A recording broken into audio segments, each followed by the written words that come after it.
Let's see how we can delete our TikTok story. If you, for some reason, want to remove a posted story on your TikTok, follow these simple steps.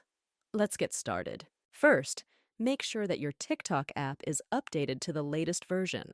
Now, open the TikTok app and tap on your profile picture in the bottom right corner. This will take you to your profile page. You should see your story displayed at the top of your profile. It might be the only story you have, or there might be a few lined up. Depending on the TikTok version, if you have 3 dots at the right side of the screen, then click on them. A little menu will pop up over your screen. You'll then find the delete button. So click on the delete button to delete the TikTok story. But if you have a new story interface, like me, you just need to swipe up from the bottom of the screen. This will open a view section where you can see who saw your story. At the left side of the screen, you can see a bin icon. When we click on it, we can delete our story. A confirmation message will appear, asking if you're sure you want to delete the story. Once you're ready to get rid of the story for good, tap Delete again. Poof!